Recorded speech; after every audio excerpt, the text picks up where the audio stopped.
কোনো কিছুই। আল্লাহর ইচ্ছা হলে যদি মনে করে কারো কাছে কয়েক হাজার কোটি টাকা আছে, কিন্তু তার কাছে যদি মৃত্যু আসে, তার ওই টাকা কিন্তু তার মৃত্যু রুখতে পারবে না। এইটার প্রতি ঈমান রাখতে হবে, এই জায়গাটার প্রতি, এই কথাটার উপর আপনাকে ঈমান রাখতে হবে যে যা কিছু হয় আল্লাহ থেকে হয়। আমি কালকে একটা প্রতিবেদন পড়ছিলাম ফেসবুকে। প্রতিবেদনটা একটা লন্ডনের আর্টিস্টের, ফিল্মের আর্টিস্ট, মেয়ে ছেলে, এবং সে লেখিকাও ছিল, লিখতো, ভালো ভালো কথা লিখতো। তো সে তার জীবনের শেষ প্রতিবেদনটা লিখেছে যে আমার যখন ক্যান্সার হয় তখন আমি এই প্রতিবেদন লিখি, মৃত্যুর আগে লিখেছে, আমার গোডাউনে, মানে তার গ্যারেজে, গাড়ির গ্যারেজে কয়েকটা বিলাসবহুল গাড়ি, যে গাড়ি আপনাকে মালদা জেলায় খুঁজতে হবে আছে কিনা, মার্সিডিজ, ওডি, রোলস রয়, এই ধরনের দামি গাড়ি আমার গ্যারেজে। কিন্তু গাড়ি চালানোর ক্ষমতা আর আমার ছিল না, গাড়ি চাপার। আমাকে মানুষের সাহারায় একটা হুইল চেয়ারে আমাকে চলতে হয়েছে।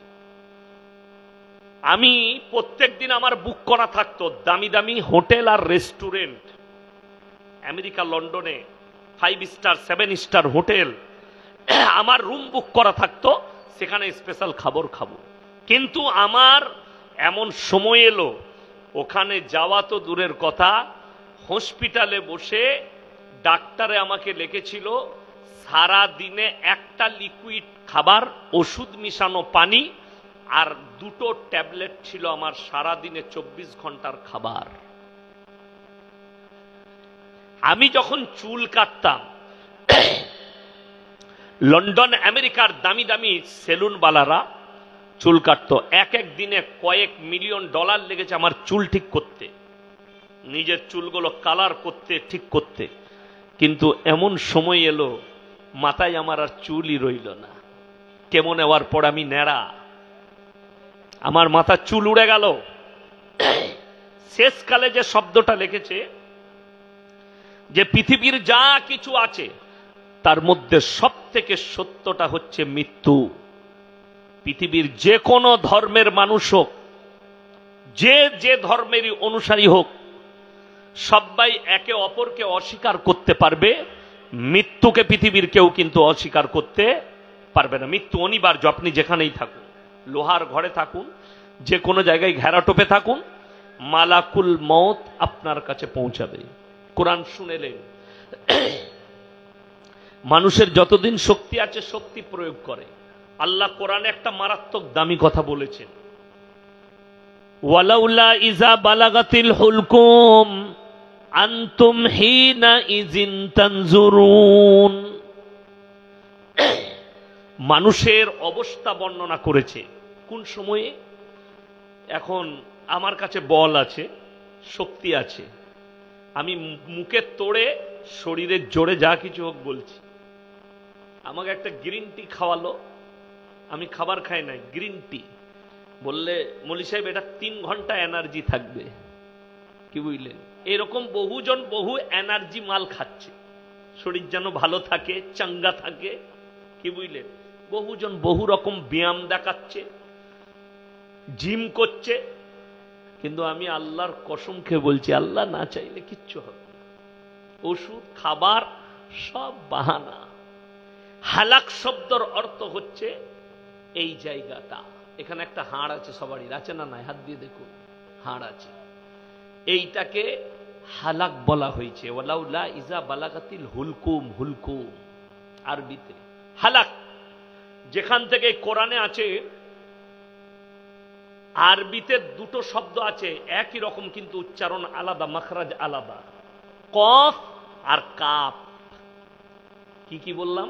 কফ, কাফ, দুটোর মাখরাজ আলাদা, দুটোর উচ্চারণ বেরোনোর জায়গা আলাদা, দুটো সিফাত আলাদা। এই কফ শব্দ বেরোয়, এটা হচ্ছে বীজ হালাক।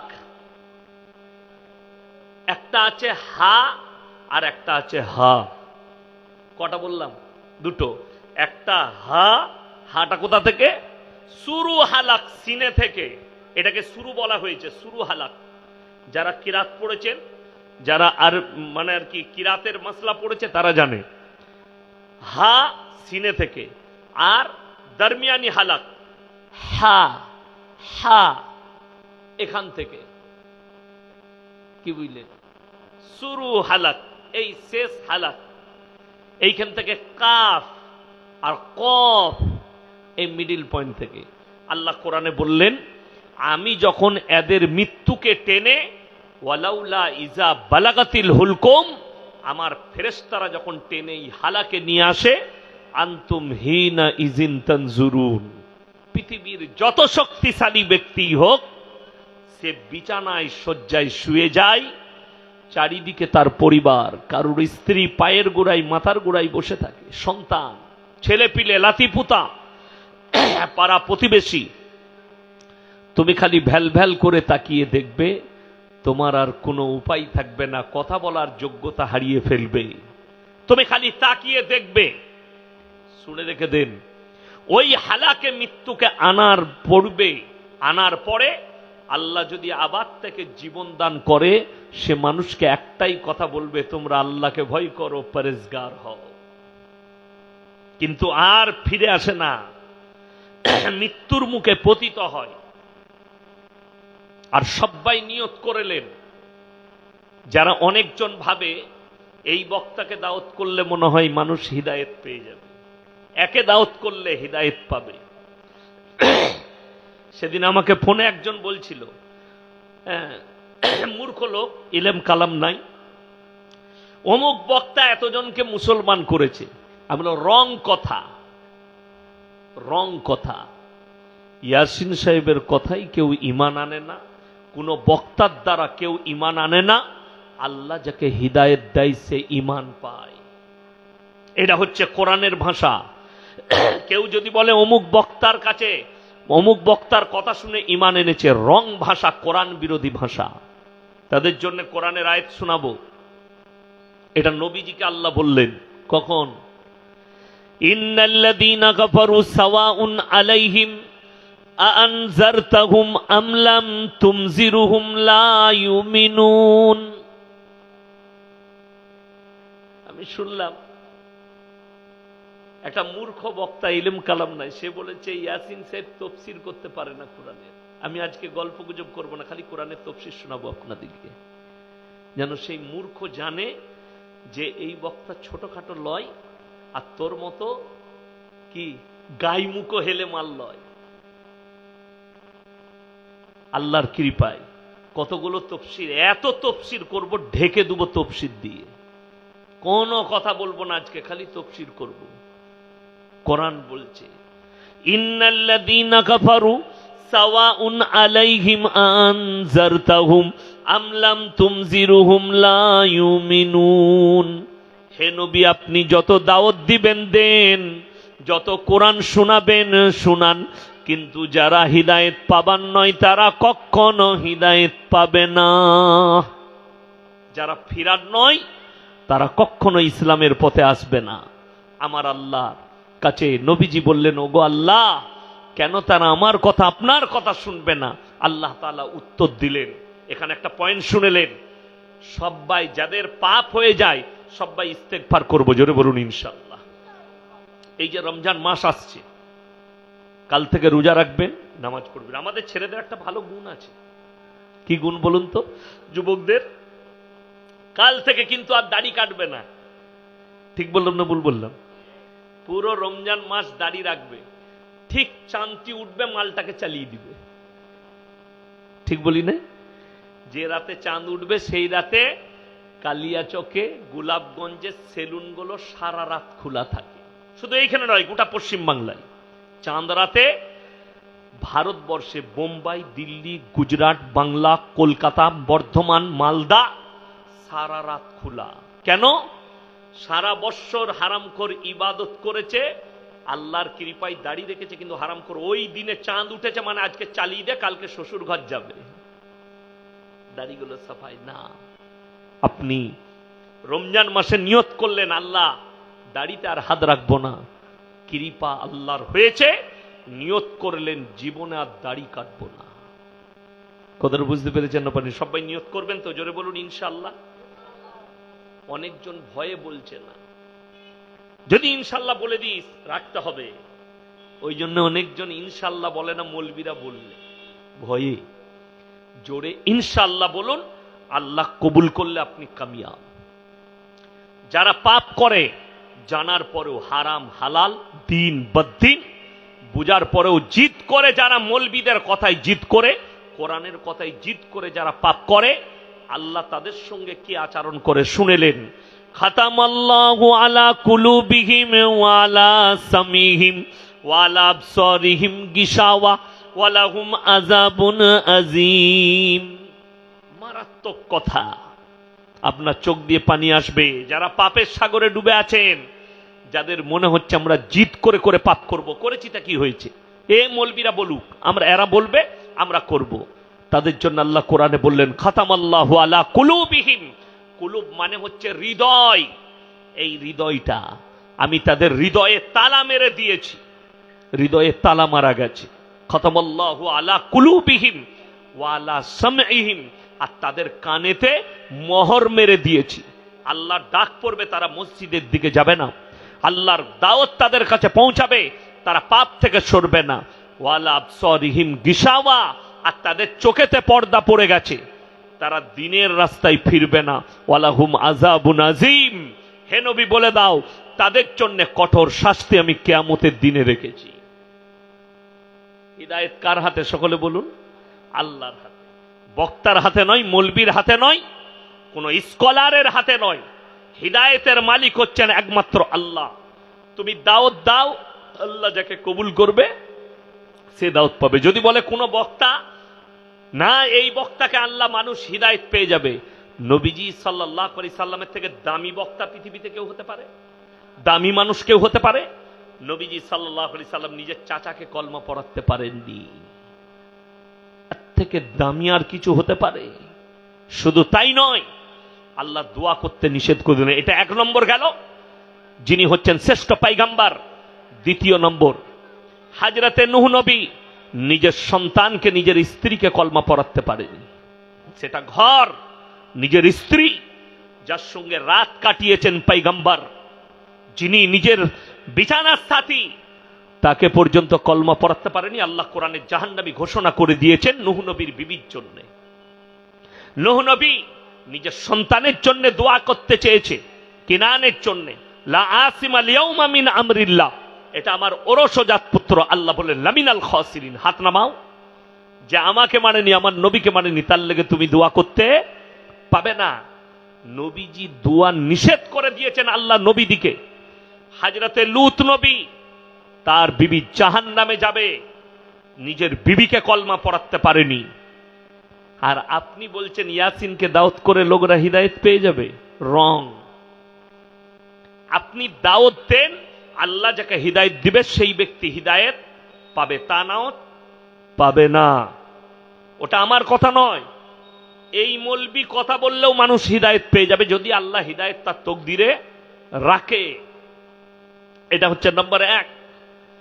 দ্বিতীয় নম্বর, পৃথিবীতে যতগুলো মানুষ আছে, একটা মানুষও সবল নয়, সবাই দুর্বল।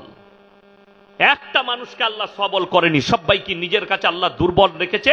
ইন্নাল ইনসানা খুলিকা হালুয়া, আমি মানুষকে অসহায় আর দুর্বল সৃষ্টি করেছি, এরা যেন নিজেকে সবল না মনে করে। কেউ নেতা হোক, কেউ মাস্তান হোক, যে যত বড়ই হয়ে যাক, যার কাছে যত শক্তি আসুক, একটা কথা মাথায় রাখবেন, আল্লাহর শক্তি সব থেকে শ্রেষ্ঠ। ফেরাউনের থেকে বড় মরদ এখন পৃথিবীতে কেউ নেই। ফেরাউন বলেছিল আলা রাব্বুকুমুল আলা, আল্লাহ তার নিচুড়ে রস বার করে দিয়েছে যে নিজেকে রব দাবি করেছিল। বর্তমানে যারা মনে করছে আমার থেকে বড় শক্তিশালী কেউ নেই, যারা মনে করছেন আমার কাছে বন্দুকের পাওয়ার আছে, শক্তি আছে, ফোর্স আছে, আমার গার্ড আছে, জেনে রেখে দিবে তোমার থেকে বেশি সৈন্য সামন্ত ছিল ফেরাউনের, তোমার থেকে বড় লস্কর ছিল ফেরাউনের। ফেরাউনের কাছে শারীরিক শক্তিও ছিল, সামরিকও ছিল। আল্লাহ নিচুড়ে রস বার করেছে, জমিনের উপরে অহংকার কেউ করবেন না। সকলে জোরে বলুন ইনশাআল্লাহ। লা ইয়াদখুলুল জান্নাতা কত্তাতুন, যারা চগলখোর হবে আর অহংকারী হবে তারা কোনোদিন জান্নাতে প্রবেশ করবে না। যে জমিনটাই চলছেন, জমিন কার? কথা বলে না? আল্লাহর। হাওয়া কার? অক্সিজেন কার? আপনার শরীরটা কার? আল্লাহর। যদি আপনি নিজের ইচ্ছাই বেঁচে থাকতে না পারেন, আপনার কোনো মূল্য নাই। আপনাকে ভাবতে হবে, আমি যদি নিজের ইচ্ছাই বেঁচে না থাকতে পারি, তাহলে জানতে হবে আমার এই শরীরের মালিক অন্য কেউ, তিনি হচ্ছেন সৃষ্টিকর্তা। তার মানে তার হুকুম মানা আপনার জন্য ফরজ, জরুরি। কথাটা বুঝতে পেরেছেন না পারেননি? যদি আপনার এই শরীর আপনার নিজের না হয়, অন্য কারুর দেওয়া। এই জমিন যার, যারা জমিনের উপরে অহংকার করে, মানুষ কি করে? আমাদের দেশের কিছু লোক আছে যাদের দুটো তিনটে, আমার দুটো বিটি, আমি হচ্ছি বিটির বাপ। আপনার কি আছে? বেটা না বিটি? দুটো বিটি, একটা বেটা একটা বিটি, একটা বিটি। যাদের দেখবেন দুটো তিনটে বেটা হয়, তারা চায়ের দোকানে কি বলে জানেন? আবে আমি তোর মতো নাকি, আমি বেটার বাপ।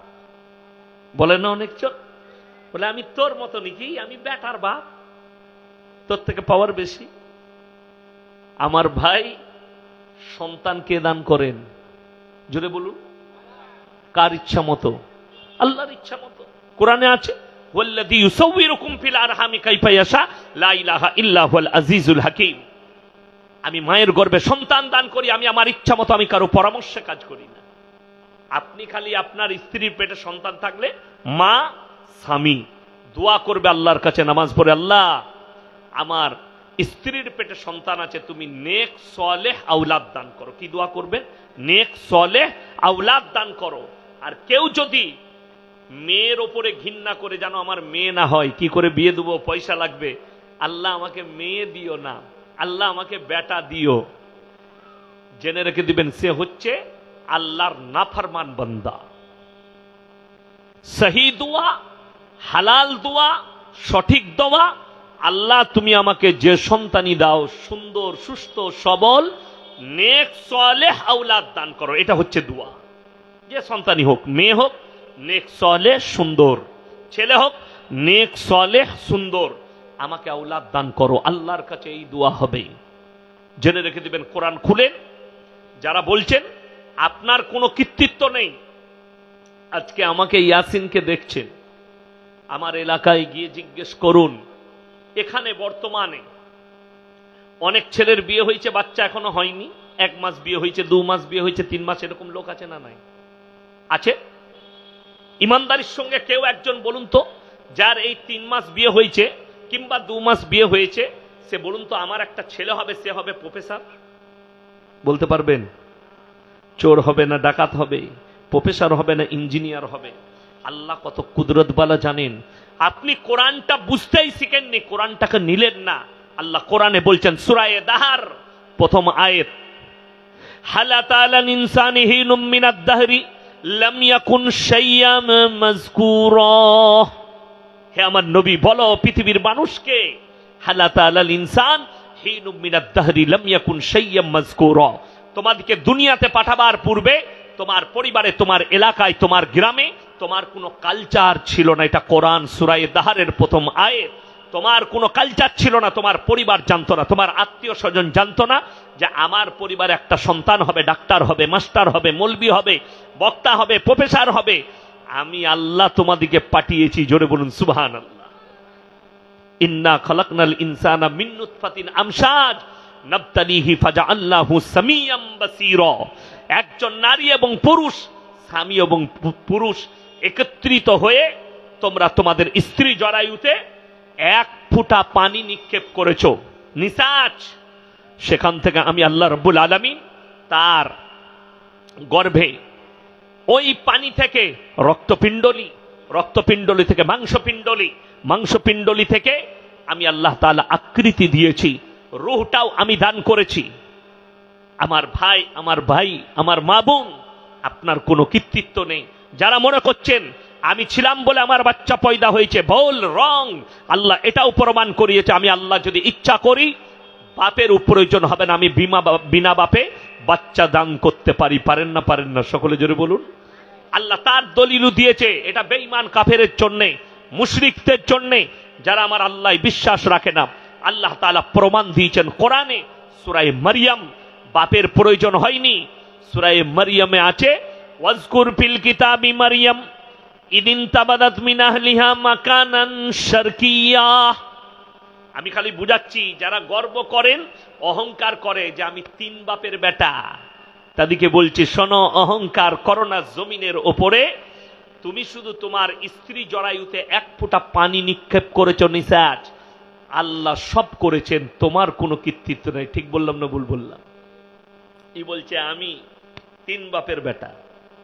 হারাম কর, তুই খালি রাতের বেলায় শুইছিস, বাকি কাজ কে করেছে খোঁজ লাগিয়েছিস? রক্ত কে বানালো? আকৃতি কে দান করলো? রূহ কে দান করলো? চক্ষু কে দান করলো? মায়ের পেটে অক্সিজেন কে দিয়েছে? মায়ের পেটে খাবার কে দিয়েছে? তাহলে তুমি অহংকার চায়ের দোকানে কি করে করো যে আমি 3 বাপের বেটা, আমি বেটা পয়দা করেছি, আমি সন্তান পয়দা করেছি? শুনে রেখে দেন, কোন সমাজের মেয়ের কিংবা কোন ছেলের বাচ্চা না হলে অনেক মানুষ কি বলে, এটা আটকুড়ো। আমাদের দেশে বলে আটকুড়ো, আপনাদের কি বলে? আটকুড়াই বলে, বাঁজা বাঁজা বলে। কখনোই বলে তাকে কষ্ট দিবেন না। কেন? বাচ্চা আল্লাহ দান করতে পারেন, পারেন না? পারেন না। আমার আব্বাজি বিবাহের পরে আলেম হয়েছিল, বিয়ের পরে মৌলবি পড়তে গেছে। আমার আব্বার নাম শুনেছেন তো, মোল্লা শওকত আলী মাজাহিরি। বয়স হয়ে গেছে। কত বছর পরে আমার বড় বোন জন্ম নিয়েছিল জানেন? বিয়ের 9 বছর পরে। ক বছর পরে বললাম? 9 বছর পরে আমার বড় বোন জন্ম নিয়েছে। কিন্তু আমার আব্বাকে তাবিজ লাগে নাই, আমার মাকে তাবিজ লাগে নাই, পীর ঘর যেতে হয় নাই, মাজারে যেতে হয় নাই, কোথাও মাথা ঠুকতে হয় নাই। আর এখন কিছু লোক আছে, ছেলে না হলে বলছে মাজারে শুলে ছেলে হবে। কে বলাবে? আমি নিজের পরিবারের কথা বলছি। আমি শুনেছি যে আমার বড় বোন জন্ম নিয়েছে আমার আব্বার বিয়ের 9 বছর পরে। ভরসা আল্লাহর উপরে রেখেছে, বাচ্চা আল্লাহ দান করবে যখন ইচ্ছা করবে। তারপরে বড় বোন, তারপরে আমার বড় ভাই, তারপরে আমার ছোট বোন, তারপরে আমার মেজ ভাই, তারপরে আমি 5 নম্বর, আমার পরে আমার ছোট ভাই 6 নম্বর। 6 ভাই বোন, 4 ভাই 2 বোন আমরা। কি বুঝলেন? আমার আব্বারাও 4 ভাই 2 বোন, আর 1 ভাই মারা গিয়েছিল, 7 ভাই ছিল, 7 জন ছিল। তো দেখুন, বাচ্চা আল্লাহ দান করেন, অহংকার করবেন না। কারো যদি বাচ্চা না হয় তাকে সান্ত্বনা দিবেন, তুমি দুঃখ লিও না, আল্লাহর উপরে ভরসা রাখো, কাঁদো আল্লাহর কাছে। দাওয়া আর দোয়া দুটো করো। দাওয়া, দোয়া, যেটা হালাল তরিকা আছে, রাসূল বলেছেন সুন্নত, তুমি এলাজ করাও, এলাজ করাবেন। কোরআন সুন্নাহ মোতাবিক যদি কোনো আমল থাকে বাচ্চা হবার, সেটা করবেন। সেটা আপনি ধরেলেন, আমাকে বললেন মৌলী সাহেব বাচ্চা হবার জন্য একটু পানিতে দম করে দেন, জায়েজ আছে, আমি পানিতে দম করে দেবো কোরআনের আয়াত পড়ে। আল্লাহ চাইলে বাচ্চা হবে। যে লোকটার কাছে পানি পড়া নিচ্ছেন, পানিতে দম করছেন, আগে জানবেন সেই লোক নামাজি কিনা, তার কাছে ইলম আছে কিনা। তা না হলে যদি নামাজ না থাকে, দাড়ি না থাকে, গাঁজা খায়, মদ খায়, তার পানি পড়া কাজে লাগবে? কাজে লাগবে না। ওই জন্যে আমি সেদিনে ওইদিকে একটা গ্রামে ছিলাম, হ্যাঁ, তো সেখানে আমি বলেছিলাম যে কিছুদিন আগে একটা খেলা চলছিল, ট্রফি। আমি খেলা দেখি না, তো আমাদের দেশে একজন ITI বাবা, তিনি বলেছিলেন পাকিস্তান জিতে যাবে, ভারত হেরে যাবে, শেষ ভবিষ্যৎবাণী করেছিল। তো আমি আল্লাহর কাছে দোয়া করেছিলাম, আল্লাহ, আমরা তো ভারতের মানুষ, ভারত যেন জিতে। কেন? ভারত যদি সত্যিকারই হেরে যায়, এই হারামখোরের ওপরে বহু মানুষ আস্থা নিয়ে আসবে, অনেক মুসলমানও ঈমান হারাবে। ঠিক বললাম না ভুল বললাম? ঈমান হারাবে। যাই হোক, ভারত আমাদের দেশ, আমরা ভারতবাসী, ভারত জিতেছে। ওই জন্য আমার ভাই, আপনি যার কাছ থেকে ওষুধ নিচ্ছেন, দুঃখ কোথায় লাগে জানেন? আচ্ছা বলুন তো, আপনার যদি ক্যান্সার হয়, আপনি কোনো হাতুড়ে ডাক্তার দেখাবেন না কলকাতা যাবেন? আচ্ছা, যদি কলকাতায় গিয়ে সাকসেসফুল হয়ে যায় যে এটা সত্যিকারই ফার্স্ট স্টেজ চলছে ক্যান্সারের, আপনি আর কলকাতায় চিকিৎসা করাবেন না, আপনি সঙ্গে সঙ্গে বোম্বাই টাটা মেমোরিয়ালে যাবেন। কেন টাটা মেমোরিয়ালে এই জন্য যাবেন? টাটা মেমোরিয়াল হচ্ছে এশিয়া মহাদেশের সব থেকে বড় স্পেশালিস্ট, ক্যান্সার স্পেশালিস্ট। এশিয়ার, কোথাকার বললাম? এশিয়ার। আর দ্বিতীয় ক্যান্সারের চিকিৎসা হচ্ছে পশ্চিম জার্মানি, যেখানে ভারতের আমাদের মধ্যবিত্ত লোকের চিকিৎসা করার ক্ষমতা সেখানে নাই, পশ্চিম জার্মানিতে। প্লেয়াররা করবে, আর্টিস্টরা করবে। আমাদের দেশে কয়েকটা আর্টিস্ট, সঞ্জয় দত্ত, তারপরে একটা প্লেয়ার আছে তার নাম হচ্ছে যুবরাজ সিং, এরা সব পশ্চিম জার্মানিতে করেছে। কয়েকটা আর্টিস্ট, মনীষা কৌরালা, সোনালি বিন্দ্রে, এরকম কয়েকটা আর্টিস্ট যাদের ক্যান্সার ধরা পড়েছে তারা পশ্চিম জার্মানিতে করেছে। কেন? পশ্চিম জার্মানির যে কেমো, ওটা মোটামুটি 1.5 কোটি টাকা খরচ হয় তাদের ওখানে চিকিৎসা করলে, আর সেই কেমোটার 20 বছর গ্যারান্টি আছে। মুম্বাই টাটা মেমোরিয়ালে 3 স্টেজে যে দ্বিতীয় স্টেজে যে কেমোটা দেয়, এটা 10 বছরের গ্যারান্টি আছে।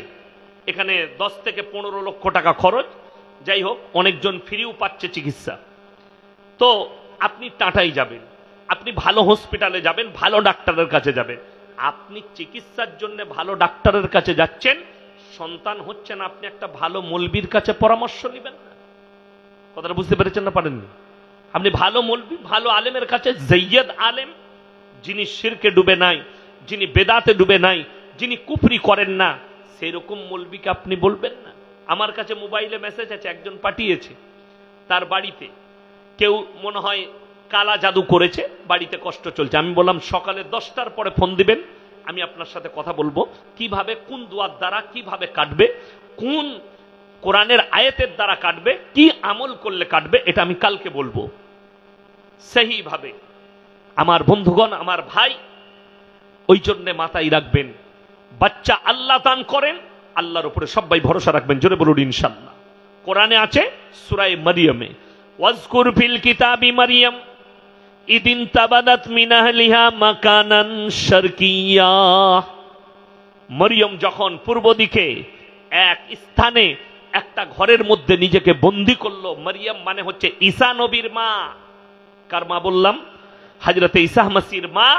তিনি হচ্ছেন মরিয়ম। তিনি পূর্ব দিকে এক স্থানে নিজেকে পর্দা করে নিল। কোরআনে তার পরের আয়াতে আছে, ফাত্তাখাযাত মিন দুনিহিম হিজাবান ফাআরসালনা ইলাইহা রূহানা ফাতামাসসালা লাহা বাশারান সাওয়্যা। আমি আমার মরিয়মের গৃহে, সে যে রুমে বন্দী ছিল, আমি মানুষ রূপে আমার জিবরিল আমিনকে প্রেরণ করলাম, যাতে মরিয়ম ভয় না খেয়ে যায়। মরিয়ম বললে, তুমি যদি সত্যিকারী মানুষ হও, আমি একজন সতী সাবিত্রী নারী, তুমি আমার গৃহ থেকে বেরিয়ে যাও। জিবরিল আমিন বললে, তোমার ঘর চারিদিকে বন্ধ, আমি প্রবেশ কি করে করলাম? আমাকে আল্লাহ মানুষ রূপে পাঠিয়েছেন, আমি আল্লাহর ফেরেশতা জিবরিল আমিন, তোমাকে একটা পুত্র সন্তানের সুসংবাদ দিতে এসেছি আল্লাহর তরফ থেকে। জোরে বলুন সুবহানাল্লাহ। সঙ্গে সঙ্গে মরিয়ম উত্তর করলো, আমাকে কোনো পুরুষ মানুষে স্পর্শ করেনি, আমি কোনো ব্যভিচারিণী নয়, আমার কেমন করে বাচ্চা হতে পারে? জিবরিল আমিন বললেন, আমার আল্লাহ যদি বলে কুন, হয়ে যা, সঙ্গে সঙ্গে হয়ে যাবে, এটা আল্লাহর ইচ্ছা। তোমার গর্ভে আল্লাহ নিজের পয়গম্বরকে পাঠাবেন। জোরে বলুন সুবহানাল্লাহ। বাপের প্রয়োজন হলো না। এখানে একটা পয়েন্ট শুনেলেন, আমার একটা জলসাই আছে, মুসলিম তোমাদের জন্য ক্রিসমাস পালন করা হারাম। 25শে ডিসেম্বর, মেরি ক্রিসমাস, এই শব্দটাই হারাম শব্দ। আমরা বিশ্বাস রাখি ঈসা নবী হচ্ছেন আল্লাহর পয়গম্বর। জোরে বলুন সুবহানাল্লাহ। এটা প্রত্যেকটা মুসলমানকে বিশ্বাস রাখতে হবে। মারিয়ামের পুত্র ঈসা, তিনি হচ্ছেন আল্লাহর পয়গম্বর। এই ঈসা নবীর মা নেই, এই বাপ নেই, তিনি মায়ের গর্ভে জন্ম নিলেন বিনা বাপে। খ্রিস্টানরা ততদিন পর্যন্ত আহলে কিতাব ছিল যতদিন তাদের আকীদার বিশ্বাস ছিল যে ঈসা আল্লাহর পয়গম্বর। যখন আল্লাহ তাআলা নিজের নবীকে তুলে নিলেন, আমাদের দেশে আর একটা ফিরকা বেরিয়েছে। এটা ভারতের পাঞ্জাব থেকে, পাঞ্জাবে সেই জায়গাটার নাম হচ্ছে আপনার কাদিয়ান। পাঞ্জাবে একটা কাদিয়ান বলে জায়গা আছে, সেখানে একজন ব্যক্তি বেরিয়েছিল, তার নাম হচ্ছে গোলাম আহমদ কাদিয়ানি। কি নাম বললাম? গোলাম আহমদ কাদিয়ানি। সে প্রথমে বলেছিল मैं ঈসা মসিহ হুঁ। কি দাবি করেছিল? मैं ঈসা মসিহ হুঁ। তারপরে সে যখন দেখলে লোকরা বলতে লাগলো ঈসা मसीह तो क़यामत से पहले आएंगे और अल्लाह उतारेंगे उनको आसमान से। রেওয়ায়েতটা শুনেলেন যে সিরিয়ার যে মসজিদটা 27 বছর নামাজ হয়নি, দামাস্কের মসজিদে, জামে মসজিদ, সেই মসজিদে বাশার আল আসাদের পতন ঘটার পরে সেই মসজিদে নামাজ শুরু হয়েছে। আল্লাহ রাসূল সাল্লাল্লাহু আলাইহি সাল্লামের হাদিস, কিয়ামতের পূর্বে যখন দাজ্জালের আবির্ভাব চলবে, ইমাম মেহেদী থাকবে সেই মসজিদের ইমাম। আসরের নামাজে ওই দামাস্কের মসজিদে আল্লাহ তাআলা আসমান থেকে হযরতে ঈসা মসিহকে নামাবেন এবং তিনি যুদ্ধ করবেন কার সঙ্গে? দাজ্জালের সঙ্গে। দাজ্জালের মৃত্যু ঘটবে, রেওয়ায়েতে আছে হাদিসে, কার হাত দ্বারা? ঈসা মসিহর হাত দ্বারা। অর্থাৎ ঈসা মসিহ তিনি ইন্তেকাল করেননি, তিনি কি আছেন? বেঁচে আছেন, আল্লাহ আসমানে তুলে নিয়েছেন। তিনাকে নামাবেন। রেওয়ায়েতে আছে তিনি 40 বছর জীবনযাপন করবেন দুনিয়াতে, দাজ্জালকে মারার পরে 40 বছর, তারপরে তিনার মৃত্যু দুনিয়াতেই ঘটবে। চলুন, এই খ্রিস্টান ভাইরা তারা তাদের গির্জার ভেতরে তিনজনের উপাসনা করে। তাদের তিনটা আল্লাহ। কটা আল্লাহ বললাম? তিনটে। নাম্বার 1 হচ্ছে আল্লাহর উপরে বিশ্বাস রাখে তিনি সৃষ্টিকর্তা। নাম্বার 2 হচ্ছে তার মা মারিয়াম, ঈসা নবীর মা মারিয়াম, তারও মূর্তি রাখা আছে। আর তৃতীয় নম্বর হচ্ছে যিশুস, ঈসা নবী। এই তিনজনের তারা উপাসনা করে। কোরআনে আছে মুসলিমদের জন্য কেন হারাম? কোরআন সূরা ফাতিহা। আপনি মানেতে পাবেন না, তাফসীরে যেতে হবে, ব্যাখ্যা বিশ্লেষণে যেতে হবে, তবে পাবেন। কোরআনে আছে গায়রিল মাগজুবি আলাইহিম ওয়ালাদ দল্লিন। মাগজুব মানে ইহুদি, দল্লিন মানে নাসারা। এই দুটো দলই পদভ্রষ্ট, এদের যারা অনুসারী হবে তারাও পদভ্রষ্ট হবে। অনেক মানুষ মনে মনে করবে ঈসা নবী তো আল্লাহর পয়গম্বর, তাহলে খ্রিস্টানদের কেন আখলাক মানা যাবে না? শুনে রেখে দেন, যখন আখরি মেসেঞ্জার এসছে আপনার জন্য, কোরআনে আছে ইন্নাল্লাহা ইনদাহু আলাল ইসলাম। পৃথিবীতে যতগুলো ধর্ম আছে আল্লাহর কাছে মনোনীত ধর্ম একটাই ইসলাম। জোরে বলুন সুবহানাল্লাহ। আরো জোরে বলুন সুবহানাল্লাহ।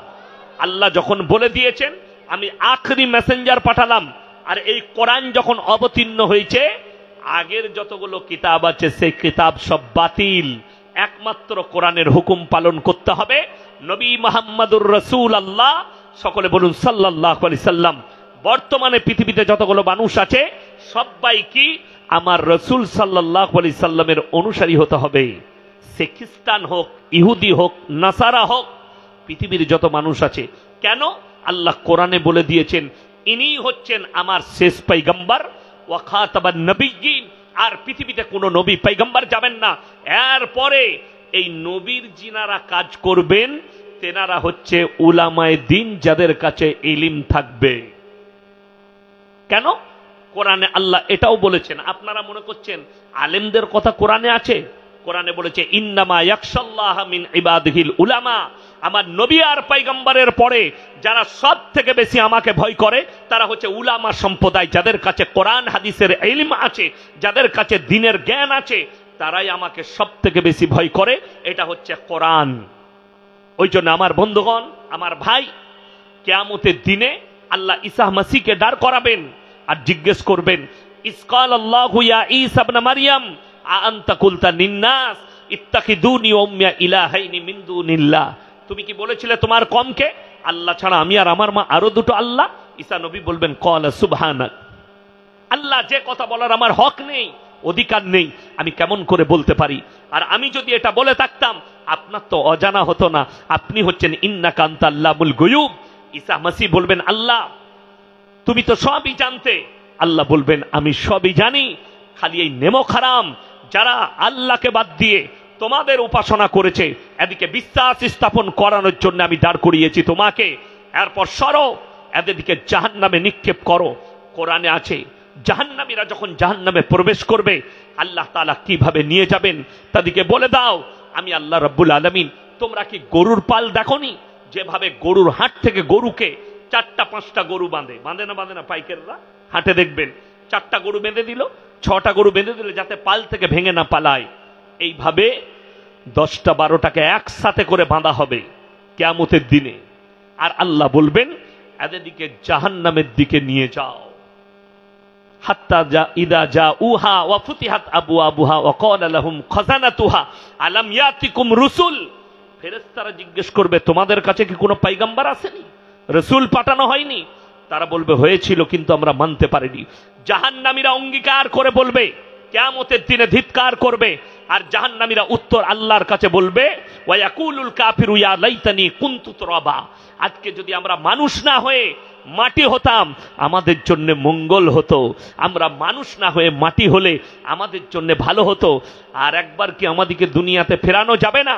আর একবার ফিরিয়ে দাও আল্লাহ, আমরা নামাজ পড়বো, রোজা রাখবো, তোমার দিনের ইবাদত করে আসবো, কিন্তু সেদিনে আর কোনো রাস্তা থাকবে না।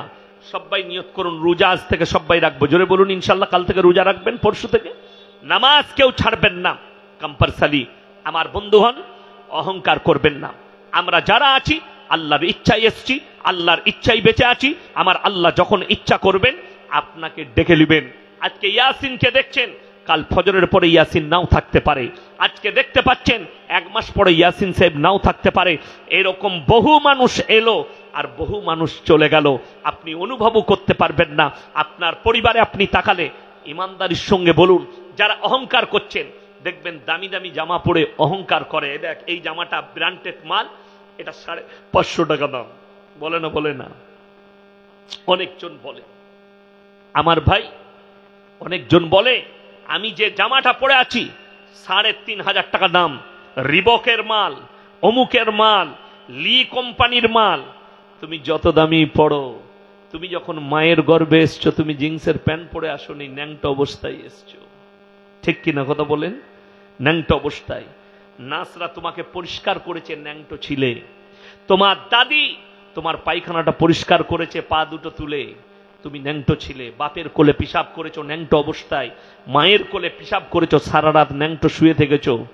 আর তুমি যখন যেদিনে মারা যাবে, আমি ইয়াসিন আপনাদের কাছে জলসা করছি, এই স্টেজে যদি মৃত্যু হয়, আমার লাশটা পৌঁছাবার আগে এই হাতের ঘড়িটা খুলে আমার পরিবারের হাতে চলে যাবে। আমার শরীরে যা কিছু আছে সব আমার পরিবারের হবে, শুধুমাত্র আমাকে একটা কাফন লেপটিয়ে কবরে দেওয়া হবে। তাহলে ভেবেলেন, কবরে কাজে লাগার মতো কোনো জিনিস আমাকে নিয়ে যেতে হবে। আল্লাহ তাআলা ওই জন্য বললেন, ইন্না জাআলনা মা আলাল আরদি জিনাতাল লাহা লিনাবলুয়াহুম আইয়ুহুম আহসানু আমালা। আমি এই পৃথিবীটাকে সুসজ্জিত করেছি আমার বান্দাদের জন্য। আমি আমার বান্দার কাছে খালি একটা জিনিস চাই। জোরে বলুন সুবহানাল্লাহ। আল্লাহ কি চেয়েছেন? এটা কোরআন। আল্লাহ বললেন সূরা কাহফের আয়াত, আমি খালি একটা জিনিস চেয়েছি, সেটা হচ্ছে নেক আমল। বদ আমল লয়, নেক আমল করে নিয়ে আসো। নেক আমল কাকে বলে? দেখুন, এই রমজানুল মুবারক মাসের রোজা, ইয়া আইয়ুহাল্লাযীনা আমানু কুতিবা আলাইকুমুস সিয়াম কামা কুতিবা আলাল্লাযীনা মিন ক্বাবলিকুম লাআল্লাকুম তাত্তাকুন। এই মাসটা কত বরকতপূর্ণ জানেন? আর পরের আয়াতে আল্লাহ বললেন, শাহরু রমাদানাল্লাযী উনজিলা ফীহিল কুরআন হুদাল লিন-নাস ওয়া বায়্যিনাতিন মিনাল হুদা ওয়াল ফুরকান। আমি এই পবিত্র মাসে, এই রমজানুল মুবারকের মাসে আমি আল্লাহ কোরআনকে অবতীর্ণ করেছি। জোরে বলুন না সুবহানাল্লাহ। এ কত সুন্দর মাস। আর এই মাসে আপনি এই মাস পাচ্ছেন। কত ভাই আমাদের মধ্যে ছিলেন আর আজকে নেই, কালকেও নেই, এই রমজানে আর নেই, আর কোনোদিন আসবে না। ঠিক কিনা কথা বলেন? আমরাও একদিন এইরকমই রমজান থেকে হারিয়ে যাব। আমাদের কাছে আর রমজান থাকবে না, আমাদের কাছে থাকবে কবর। ওই জন্য আমি অনুরোধ করে বলছি, রমজান মাসের রোজাকে কদর করুন। তোমাদের জন্য সিয়ামকে ফরজ করা হয়েছে। কোনো ব্যক্তি ইচ্ছাকৃতভাবে যদি একটা ফরজ রোজাকে ছেড়ে দেয়, সারা জিন্দেগি রোজা রাখলে একটা রোজার মাসুল দিতে পারবে না। আপনি ইচ্ছাকৃতভাবে ছাড়ছেন। ইচ্ছাকৃতভাবে রোজা ছাড়লে গুনাহ আছে না নাই? কথা বলেন। আপনি ইচ্ছাকৃতভাবে কোনো কারণ নেই রোজা ছাড়ছেন। আর যদি বলেন আমি অসুবিধা নেই, অনেকজন এই রোজার মাস এলে একটা ভালো দিক, আমাদের কিছু লোক আছে তারা ঠিক এক সপ্তাহ আগে থেকে মৌলী সাহেবকে বলে, পাড়ার লোককে বলে, আমার তো খুব ঝামেলা। কেন রে? ডাক্তারে বলেছে রোজা রাখতে পাবি না। ও ঠিক রিপোর্টটা বার করে নিয়ে আসবে, পেটে পাথর হয়েছে, নাহলে এই হয়েছে। দুঃখটা কোথায় জানেন? আমার একজন সম্পর্কে ভাই হয়, ফুপুই তো ভাই, তো আমরা বাপ বেটা মাদ্রাসায় বসে থাকি সকালে। তো সে ঠিক 2 বছর আগে রোজা রাখবে না বলে 1 সপ্তাহ আগে এসে বলছে ডাক্তারে না আমাকে ভাই মানা করেছে, পেটে পাথর হয়েছে। আমরা অসুবিধা কিচ্ছু নাই, কোরআনে কি আছে? ফিদিয়াতুন তাআমু মিসকিন, তোমরা অসুস্থতার কারণে রোজা রাখতে না পারলে তোমরা ফিদিয়া দেবে মিসকিনকে। এই গ্রামটায় আসার জন্য একটাই রাস্তা না আরো রাস্তা আছে? কথা বলে না, অনেক রাস্তা আছে। আমি তো এই দিকে এলাম, এই দিকে কালিয়াচক হয়ে আসা যাবে না? যাবে না? যাবে। তাহলে রাস্তা একটা গ্রামে ঢোকার অনেক আছে। আপনি যদি বর্ধমান যেতে চান মোরগ্রাম হয়ে যাওয়া যাবে, বাদশাহী রোডে 5 গ্রাম হয়ে যাওয়া যাবে, কাটুয়া ঘাট পেরিয়ে যাওয়া যাবে, কৃষ্ণনগর হয়ে যাওয়া যাবে, সিউড়ি হয়ে যাওয়া যাবে, অনেকগুলো রাস্তা আছে বর্ধমান যাবার। তো তুমি যদি বলো আমি অসুস্থতার কারণে রোজা রাখতে পারবো না, তোমাকে ফিদিয়া দিতে হবে মিসকিনকে। পাড়ায় যে গরিব মিসকিন আছে, তোমার যে খরচ, আমি তাকে বললাম তোর কোনো অসুবিধা নাই, এক কাজ করবে ভাই, তুমি ফিদিয়া দিবে, মাদ্রাসায় আমার তালবিলিম আছে, ফিদিয়াটা তুমি পাঠিয়ে দিবে। কত লাগবে ভাই? আমি বললাম তুই কিরকম খাস তুই জানবি। তো বলে আমি যা খাই মোটামুটি 150 টাকা দিনে লাগবে। আমি তুই দিয়ে দিবি, ইফতারি, সেহরি, রাতের খাবার 150 টাকা। তো মাসে কত হচ্ছে? 1 মাসে 30টা রোজায় 4500। প্রথম দিনই সেহরি খেয়ে ফজরের নামাজ পড়তে চলে এসছে মাদ্রাসার মসজিদে। আমি ওকে দেখি, কারণ তুই যে বললি রোজা রাখতে পারবো না। না ভাই যা হবে রেখে দেবো, ওই যে পয়সা বলেছি, পয়সার নাম বাবাজি। কথাটা বুঝতে পারেননি? পয়সা। দুঃখটা খুব, এইভাবে বাহানা কেউ দিবেন না, জোরে বলুন ইনশাআল্লাহ। অনেক মায়েরা মনে মনে করে, স্বামীদিকে বলছি তোমরা রমজান মাসে জালিম হইও না। জালিম মানে জানেন? অনেক স্বামী অসুস্থ হোক কিংবা বিনা কারণে হোক রোজা রাখেনি, বাদ্দিন রোজা রাখেনি, স্বামী কিন্তু, স্ত্রী কিন্তু দিনদার, তিনি রোজা রেখেছেন।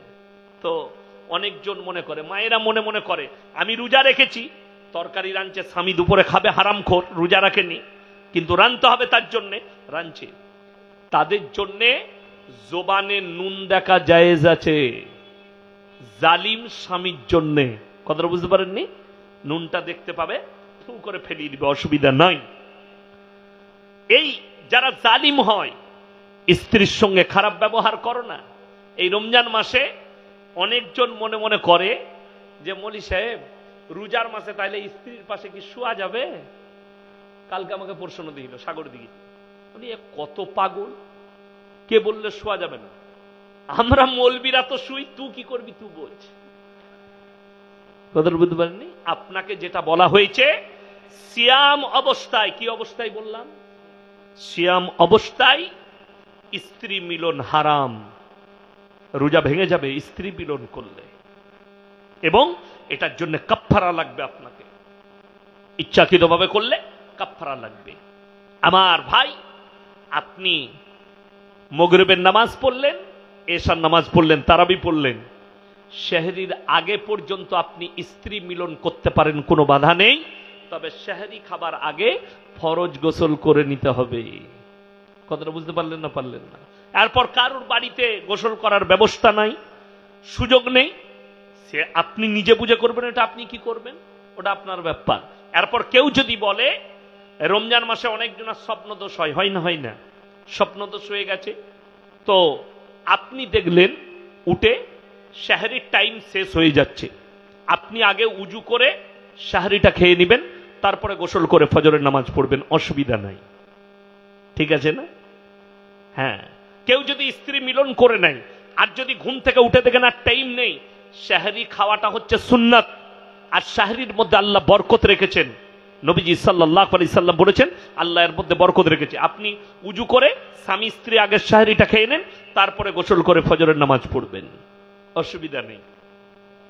আমার বন্ধুগণ, আমার মা, আমার বোন, কেউ ইচ্ছাকৃতভাবে রমজান মাসে রোজা, এই রমজান মাস হচ্ছে ইবাদতের মাস।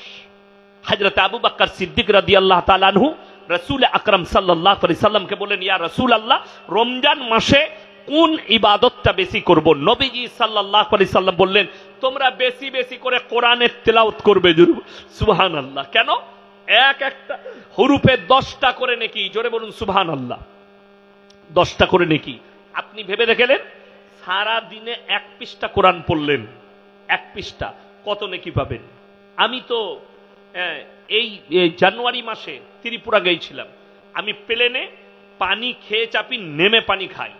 আমি প্লেনেতে ওই খুব জোর হলে 1 ঘন্টা ছিলাম। 1 ঘন্টার ভেতরে আমি 4 পারা পড়েছি। ক পারা বললাম? 4 পারা। আমি হাফিজে কোরআন, ওই জন্য 4 পারা পড়লাম। আসার সময় 4 পারা পড়েছি। 8 পারা পড়া হয়ে গেল। যত বেশি কোরআন তেলাওয়াত করবেন তত ভালো। আপনি কোরআনের তেলাওয়াত করুন বেশি বেশি করে, রমজান মাসে বেশি করে করুন। মায়েদিকে বলবো, বাড়িতে বরকত চাও, নামাজ পড়ো, এবং রমজানুল মুবারকের মাস আসছে, আপনারা বেশি বেশি করে নামাজ এবং কোরআনের তেলাওয়াত করুন মায়েরা বাড়িতে। এবং নিয়ত করেন, এই কোরআনের তেলাওয়াতের সিলসিলা এটা একবারই পুরো বৎসর রাখবো। 24 ঘন্টা প্রত্যেক দিন কোরআনের তেলাওয়াত করব। সময় বার করুন, হয় জোহরের নামাজ পড়ে খানা খেয়ে একবার কোরআনটা নিয়ে বসলেন, কোরআনের তেলাওয়াত করে তারপরে আরাম করলেন। করা যাবে না? যাবে না? প্রত্যেকটা মা বোনকে বলবো, আপনি আমি নামাজ গাফলতি। শয়তান কিন্তু আমাদের প্রকাশ্য দুশ্মন। দুশ্মন না দুশ্মন নয়? কেমন দুশ্মন বলে দিই। ওরা এত দুশ্মন, আপনি এমনি ঘুরে বেড়ান, ঘুম লাগবে না, কিন্তু ঠিক তারাবিতে দাঁড়ালি, ও 2 রাকাত না হতে হতি শয়তান বলে, আবার কি বে, রোজা রেখেছিস, ইফতারি করলি, আর কত নেকি লিবি, ঘুমোগা। পিঠে চাবড়ায়, ঠিক কিনা? পিঠে চাবড়ায়। ওই জন্যে ঘুমের সব থেকে দামি ওষুধ ট্যাবলেট নয়, ঘুমের সব থেকে দামি ওষুধ, যাদের ঘুম হয় না তারা নামাজের পাটিতে দাঁড়িয়ে যাও, শয়তান ঘুম পড়াবে।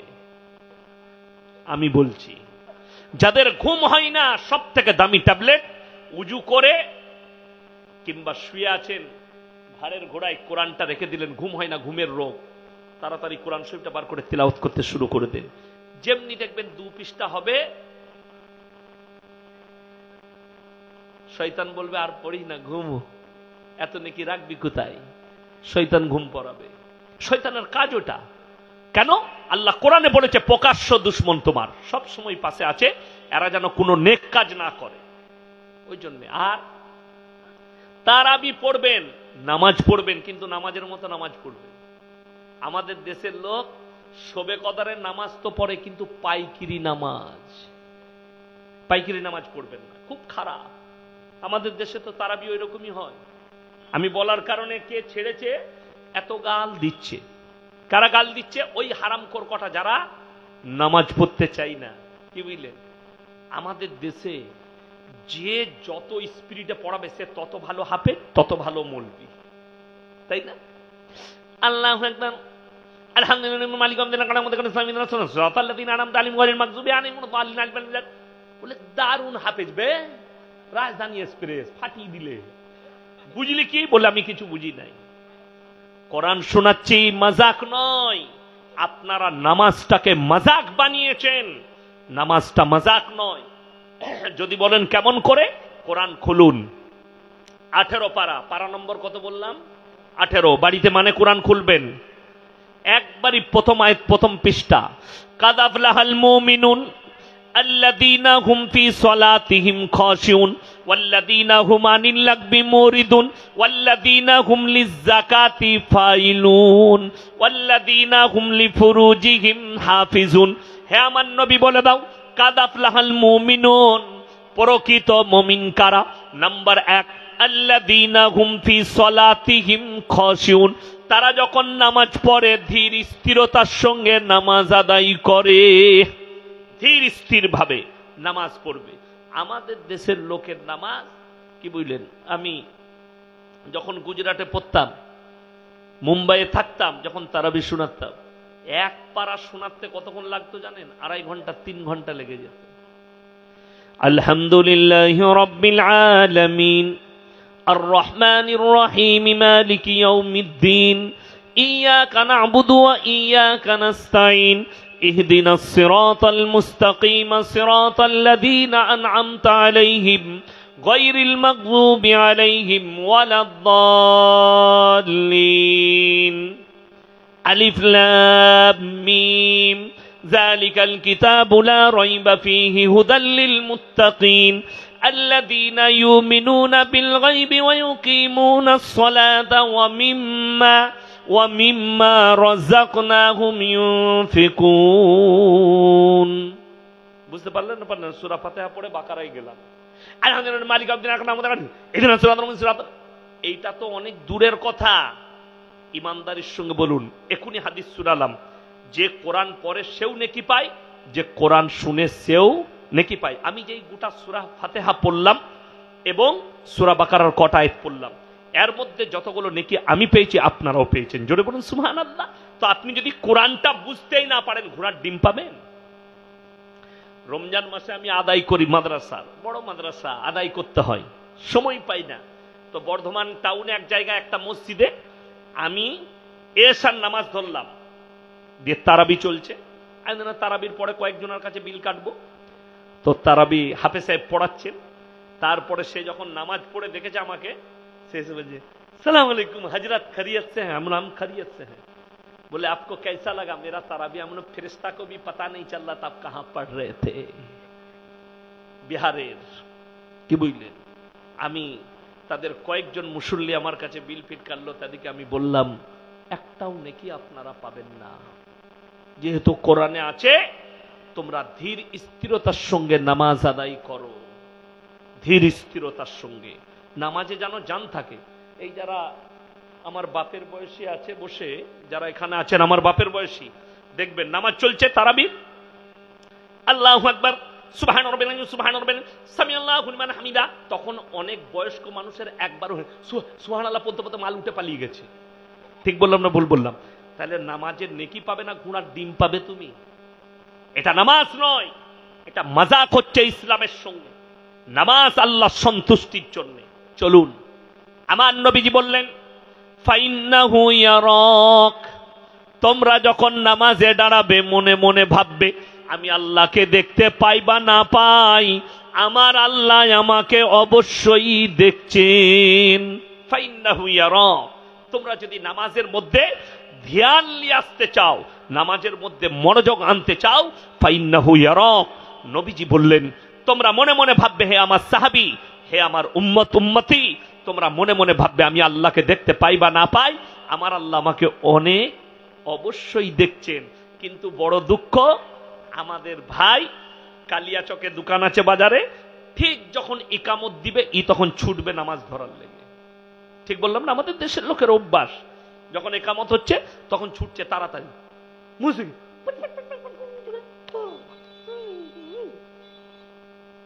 এরপর আর মনে পড়ছে না ক্যাশ বাস্কতে চাবি লাগাইছি না লাগাইনি নামাজটা কত সুন্দর হবে ক্যাশ বাস্ক আর নামাজ একসাথে ইসলাম নিষেধ করেছে নবীজি সাল্লাল্লাহু আলাইহি সাল্লামের হাদিস তোমরা সমস্ত হাজত ছেড়ে তারপরে নামাজে দাঁড়াও আমার মায়েদের একটা রোগ আছে রোজার মাসে আসরের সময় ভাত চাপিয়েছে দিয়ে খালা নিয়ত বেঁধেছে আল্লাহ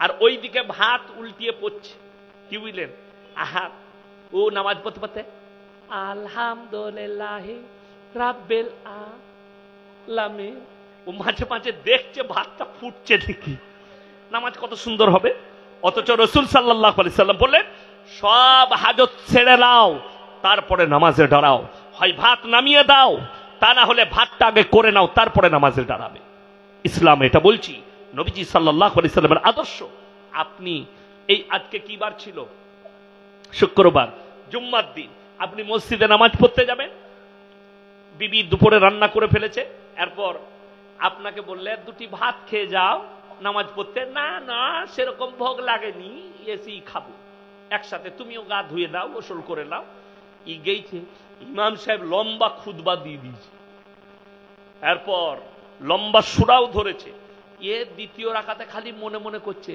শালা এত লম্বা সূরা ধরলে খেয়ে নিলি দুটি ভালো হতো নামাজ আর খাবার একসাথে কথাটা বুঝতে পারেননি নামাজ থেকে ধ্যান চলে গেল রাসূল আকরাম সাল্লাল্লাহু আলাইহি সাল্লাম বলেন হাজত সেরে নাও তারপরে নামাজে দাঁড়াও। আমাদের দেশের লোক মসজিদে কখন ঢুকতে হয় এটাও জানে না। যারা হাজী সাহেব আছে জিজ্ঞেস করুন, মক্কা মদিনায় আজান হলে আরব ভূমিগুলোতে যতগুলো দেশ আছে আজান দেওয়ার পরে তারা আর কোনো কাজে থাকে না, দোকানে ব্যবসা পড়ে থাকে, দোকান ব্যবসা সব তারা ছুটে চলে যায় মসজিদে।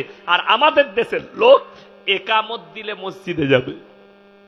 মক্কা মদিনা আরব দেশগুলো যেগুলো আছে, ইয়ামান যতগুলো দেশ আছে, কাতার, কুয়েত, মিশর, লেবানন যতগুলো আছে, তাদের দেশে আজান হলে দোকান খোলা পড়ে থাকে, তারা মসজিদে প্রবেশ করে। তবে আপনি করবেন না ওই আমল।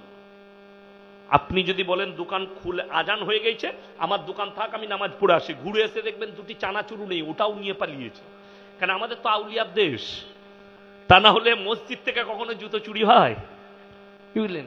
জুম্মার দিনে এসছে ছিঁড়া চপ্পল পরে, আর যখন বেরোচ্ছে নতুন জুতো পরে। কি বললেন? ধরা পড়ে গেলেই বলবে বুঝতে পারিনি তো, এটা তো। আর না ধরা পড়লি মাল চলে গেল। ঠিক কিনা? আমি এক জায়গায় ঈদের নামাজ পড়াতে গেছিলাম, তো নতুন জুতো পরে গেছি। আমার তখন ছোট মেয়ে জন্ম নিয়েছে সেই বছরে। তো আমি মনে মনে করেছি ঈদের নামাজ পড়ে একটু বিটির সঙ্গে দেখা করব। বেরিয়ে দেখছি ইমামের মালগুলি চালিয়ে দিয়েছে। আমি বললাম, আল্লাহ, মনে হয় আমার মতন সেও শ্বশুর ঘর যাবে, আল্লাহ তুমি তাকে ক্ষমা করে দিও। আমি ক্ষমা করে দিয়েছি। কিন্তু শুনে রেখে দেন, একটা কথা মাথায় রাখবেন, কেউ যদি মনে করে মসজিদ থেকে যখন চপ্পল চুরি হয় নামাজিরা চোর, না, নামাজি চোর নয়, চোর নামাজি সাজে। চোর নামাজি সাজে। মসজিদ কখন প্রবেশ করবেন আর কতক্ষণ থাকবেন এটাও আমার আল্লাহ শিখিয়েছে। কেউ যদি বলে দুনিয়াতে দাড়ি রেখেছে, নামাজ পড়ছে, মাথায় টুপি আছে, তসবি আছে, লম্বা জামা আছে, সুবহানাল্লাহ সুবহানাল্লাহ করছে মসজিদে, আর সে যদি আপনাকে বলে আমি তো কোনো কাজই করি না, শুধু মসজিদে আল্লাহ আল্লাহ করি, আল্লাহ আমার সংসার চালাই, তার নাম হচ্ছে চোর। তার নাম কি বললাম? চোর, ধোঁকাবাজ। যদি বলেন কেন, কোরআন খুলেন, সূরা জুমআ, ইয়া আইয়ুহাল্লাযীনা আমানু ইযা নুদিয়া লিস-সালাতি মিন ইয়াউমিল জুমআ ফাসাউ ইলা যিকরিল্লাহি ওয়া যারুল বাই যালিকুম খায়রুল লাকুম ইন কুনতুম তা'লামুন। হে আমার নবী, যখন তোমাদিকে পৃথিবীর মানুষ জুম্মার জন্য ডাক দেওয়া হবে, বেচা কিনা বন্ধ করো, ব্যবসা বাণিজ্য খেতি বাড়ি বন্ধ করো, আল্লাহর ঘরের দিকে ধাবিত হও। কতক্ষণ থাকবেন? পরের আয়াতে আল্লাহ বললেন, ফাইদা কুদিয়াতিস সালাতু ফান্তাশিরু ফিল আরদি ওয়াবতাগু মিন ফাদলিল্লাহ ওয়াজকুরুল্লাহা কাসীরান লাআল্লাকুম তুফলিহুন। হে আমার নবী, বলে দাও, যখন তোমাদের নামাজ পূর্ণ হবে আবার তোমরা হালাল রুজির সন্ধানে পৃথিবীতে ছড়িয়ে পড়ো। জোরে বলুন সুবহানাল্লাহ। মসজিদে থাকার প্রয়োজন নাই। আপনি বললেন ওলি কাকে বলে, পরেজগার কাকে বলে, তাকওয়া অর্জনকারীকে শুনেলেন। আপনি বললেন ইয়াসিন ভাই, আমি 5 ওয়াক্তের নামাজ পড়ি, আর কালিয়াচক বাজারে গিয়ে আমি একটু সবজি বিক্রি করি, আমি গোলাপগঞ্জে গিয়ে একটু আলু পেঁয়াজ বিক্রি করি। এই লোকটা হচ্ছে মুমিন, এই লোকটা হচ্ছে পরেজগার, এই লোকটাই হচ্ছে আল্লাহর বন্ধু। যে বলে আমি কোনো কাজ করি না, আমি শুধু আল্লাহ আল্লাহ করি, তার নাম চোর। আপনাদেরকে বুঝিয়ে দিই, অনেক আলেম উলামারা জানে, আর যারা শুনেছে তারা জানে।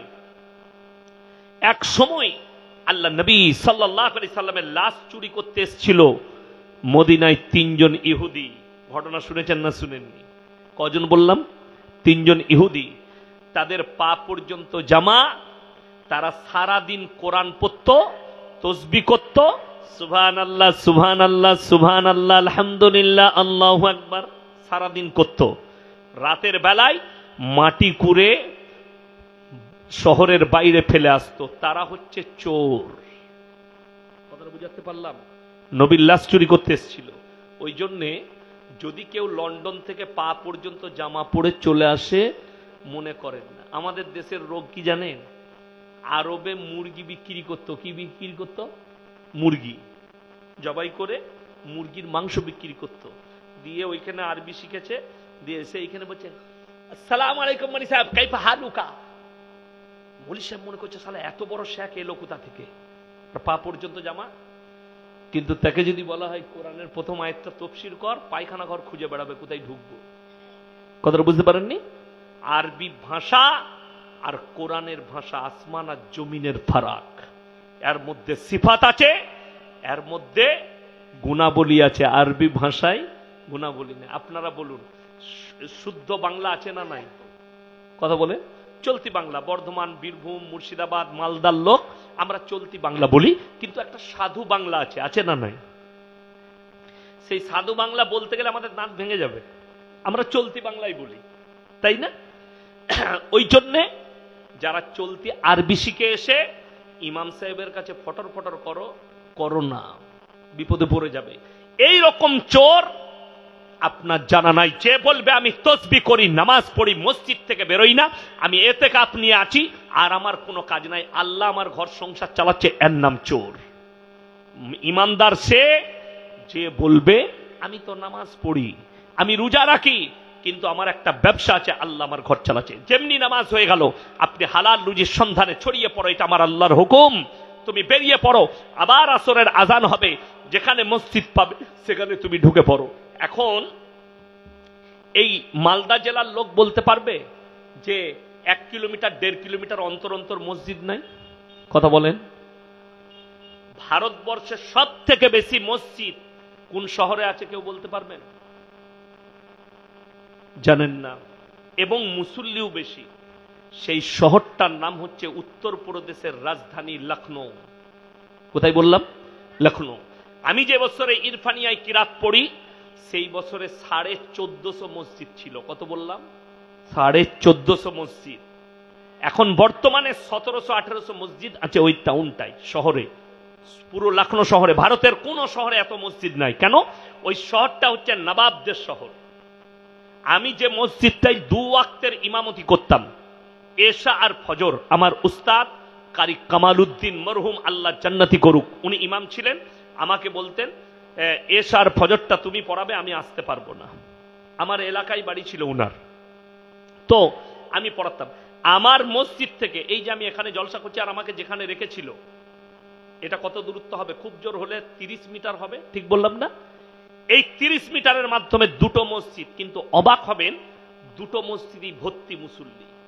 আমি যটা মসজিদে লখনৌ নামাজ পড়েছি, তটা মসজিদে ভর্তি মুসল্লি, একটাও খালি থাকে না। নামাজের আগে যেতে হবে। কেন? অথচ টাউন, আমি যে মসজিদে নামাজ পড়তাম, একবারই দরগায়ে হায়দারবাক্স নাম, নবাবের আমলের মসজিদ, একবারই টাউনে আকবরী গেটে, আকবরের নামে যে গেটটা তৈরি আছে, গোলদরজার আকবর ঘোড়া নিয়ে যেত, দুদিকে নর্তকীরা বাস করত, ওই মধ্যখানে মসজিদ। এখন ওইটা টাউন, এখান আর নর্তকীরা থাকে না, নাচনেবালিরা থাকে না, তাদের পরিবার কোথায় চলে গেছে। ওই টাউনে যখনই আজান হয়, আমি দেখেছি প্রত্যেকটা মুসল্লি উজু করে সব মসজিদে চলে আসতো। আজান হওয়া মাত্র দোকান পড়ে থাকতো, তারা নামাজ শেষ হলে আবার বেরিয়ে যেত, মসজিদে আড্ডা মারত না। আমার বন্ধুগণ, আপনার ঘরে যখন আজানের মসজিদে ঘন্টি বাজবে, আপনি আর কোনো জায়গায় থাকবেন না, মসজিদে প্রবেশ করুন। আপনার নামাজ পড়া এত সুযোগ, এত সুবিধা। বিশেষ করে মালদা জেলার মানুষ, মুর্শিদাবাদ জেলার মানুষ, এখানে এত কাছে কাছে মসজিদ। আমার বর্তমান জেলায় অত কাছে কাছে মসজিদ নেই। আমি হাই রোডে যখন জলসায় যাই কলকাতার দিকে, একবারই বর্ধমানে পালসিট পার করে মধ্যখানে 2 কিলোমিটার থেকে 3 কিলোমিটারের মাথায় একটা বাঁ হাতে একটা গ্রাম আছে, সেখানে মাঝে মাঝে আমি জুম্মা পড়ি, মসজিদ। তা না হলে একবারই ডানকুনির কাছে 85 কিলোমিটারের মাথায় একটা খালি মসজিদ। হাই রোডে কটা বললাম? একটা, 85 কিলোমিটার। আর আমি যখন আমার বাড়ি থেকে আসছি ওমরপুর থেকে আপনার কালিয়াচক পর্যন্ত, আমার মনে হয় 70 থেকে 80টা মসজিদ পড়বে। ঠিক বললাম না ভুল বললাম? হাই রোডের 2 সাইডে খালি একটু করে 100 মিটার 200 মিটার ঢোকা, কয়েকটা 100-র ওপরে মসজিদ পড়বে। ওমরপুর বাজারেই তো, জঙ্গিপুর ওমরপুর বাজারে 10টা মসজিদ আছে, ধুলিয়ানে কয়েকটা মসজিদ আছে না নাই? কালিয়াচক বাজারে মসজিদ আছে, ফারাক্কায় মসজিদ আছে, কতগুলো মসজিদ। কিন্তু আমার ওই লাইনটাই মসজিদ নাই। তো আপনার এত সুযোগ, নামাজ কেউ ছাড়বেন না। সকলে জোরে বলুন ইনশাআল্লাহ। নামাজ কম্পালসারি। মায়েদিকে অনুরোধ করছি, রমজানুল মুবারকের মাস আসছে, আপনারা নামাজ ছাড়বেন না, রোজা ছাড়বেন না। এবং যতগুলো বিজোড় স্ত্রী আসবে, 21, 23, 25, 27, 29, সবাই নামাজ পড়বেন তো? জোরে বলুন ইনশাআল্লাহ। আমাদের দেশের একটা রোগ আছে, কি আপনাদের দেশের নয়, আমাদের বর্ধমানের দিকে, বর্ধমান, বীরভূম, 24 পরগনা, এরা 27 রাতে খালি নামাজ পড়বে। আমার বর্ধমানে কিছু বড় লোক আছে, এমনি নামাজ পড়ে না, রোজাও রাখে না, কিন্তু 27 রোজাটা রাখবে, রেখে সেই রাত্রিতে 5 কেজি 10 কেজি করে মিহিদানা সীতাভোগ কিনে নিয়ে যাবে। শুনেছেন তো বর্ধমানে মিহিদানা সীতাভোগ বিখ্যাত। কিনে নিয়ে গেল, দিয়ে ইমামকে দিয়েছে, না হলে মুয়াজ্জিনকে, মৌলী সাহেব এটা বিলি করে দিবেন তো। কেন? ওই জান্নাতে যাবে বিলি করে। 27 রাতে জান্নাত। শুনে রেখে দেন, কোন মৌলবি যদি এই দাবি করে যে 27 রাত্রিটাই শবে কদরের রাত্রি, এর থেকে বড় বেদাত আর কিছু নেই। কেন? আমার আল্লাহ তাআলা এই রাত্রিকে লুকিয়েছেন। কি করেছেন? লুকিয়েছেন। ওই জন্যই তো 21, 23, 25, 27, 29 এই রাত্রিগুলো তোমরা ইবাদত করো। এই রাত্রিগুলোতে তোমরা বিজর রাত্রিগুলোই খুঁজো। নবী আকরাম সাল্লাল্লাহু আলাইহি সাল্লাম বললেন, চলুন আগে চলুন। আমার আল্লাহ কোরআনে বললেন, ইন্না আনজালনাহু ফি লাইলাতুল কদর ওয়া মা আদরাকা মা লাইলাতুল কদর লাইলাতুল কদরি খায়রুম মিন আলফি শাহর। হে আমার নবী, আমি এমন একটি রজনী রাত্রি দান করছি যে রাত্রি ইবাদত করলে 1000 মাস অপেক্ষা বেশি নেকি পাবে। জোরে বলুন সুবহানাল্লাহ। এক রাত্রি ইবাদতে। এরপর যদি এই রাত্রিটা 27 রাত্রি হয়, তাহলে তো মাতালু জান্নাতে চলে যাবে। কথাটা বুঝতে পারেননি? গাঁজাখোরু জান্নাতে যাবে, সুদখোরু যাবে। কেন? আমাদের দেশের লোক বলে সারা বছর মদ খায়, অসুবিধা নাই, খালি 27 রাতে মাথা ঠুকে নিবি। এরকম বোতলে করে পানি নিয়ে চলে গেছে। ইমাম সাহেব বলছে কি হলো? বলছে আজকে সারা রাত নামাজ পড়বো। কেন? বলে জান্নাতে যাব। পাগল ছাগল, কে বললো তোকে? 21 রাত্রিতে নামাজ পড়ুন। আমাদের জন্য ইবাদত করা সহজ না কঠিন? এই রমজান মাসে তাড়াতাড়ি বলুন। সহজ। আপনি 21 রাত্রিতে আপনার বিবিকে বলবেন, একটু এসার নামাজ পড়ে শুয়েছি, তুমি আমাকে 12টায় তুলে দিবে। কটায় বললাম? 12টায়। স্ত্রী উঠে গেল, তুমি একদিকে নামাজ পড়ো, আমি একদিকে নামাজ পড়ি। সহজ। কিংবা আপনি মসজিদে চলে গেলেন, ইবাদতটা করলেন, সাহরির সময় হলো, আপনি এসে সাহরিটা খেলেন। সহজ না সহজ নয়? সহজ। জানেন এই রমজান মাস আসছে, আল্লাহ যাদেরকে মাল দিয়েছে অবশ্যই যাকাত দিবেন। সকলে জোরে বলুন ইনশাআল্লাহ। আল্লাহ কোরআনে যত জায়গায় বলেছেন নামাজের কথা, আকিমিস সালাহ ওয়া আতুজ যাকাত। আমাদের সমাজের লোক মুসলমান নামাজ তো বুঝে গেছে, নামাজটা ফরজ, দিতে হবে, কিন্তু যাকাত ফরজ, এ যাকাত আদায় করবে না। কেউ যদি যাকাত ফরজ হওয়ার পরে যাকাত না দেয়, জেনে রেখে দিবেন সে গরিবের, এতিমের, মিসকিনের হক মেরে খাচ্ছে। আমার বন্ধুগণ, আল্লাহ মুমিনদের পরিচয় দিতে গিয়ে বললেন, তোমরা নামাজে গাফলতি করো না, নামাজ ধীর স্থির ভাবে তোমরা পড়ো। শুনেলেন আল্লাহ মুমিনদের আখলাক কিভাবে বর্ণনা করেছেন? আল্লাযীনা হুম ফি সলাতিহিম খাশিউন ওয়াল্লাযীনা হুম আনিল লাগবি মুরিদুন। এবং তোমরা গুনাহ কাটা থেকে নিজেদেরকে বঞ্চিত রাখো। আপনি নামাজি, শুনেলেন নামাজ যে 5 ওয়াক্তের পড়বে, শুনেলেন নামাজ কত উপকারী একটা ওষুধ, নামাজ কত উপকারী একটা জায়গা, ইবাদত। আল্লাহ কোরআনে অপর জায়গায় বললেন, ইন্নাস সালাতা তানহা আনিল ফাহশাই ওয়াল মুনকার। নিশ্চয় নামাজ এমন একটা ইবাদত, মানুষ যখন নামাজ পড়তে শুরু করে, আস্তে আস্তে নামাজটাকে অশ্লীল কাজ থেকে সরিয়ে ভালো কাজের দিকে নিয়ে আসে। জোরে বলুন সুবহানাল্লাহ। আপনি এই নিয়তে নামাজ পড়বেন। আমার ভাই, আল্লাহ রাব্বুল আলামিন কোরআনে বললেন,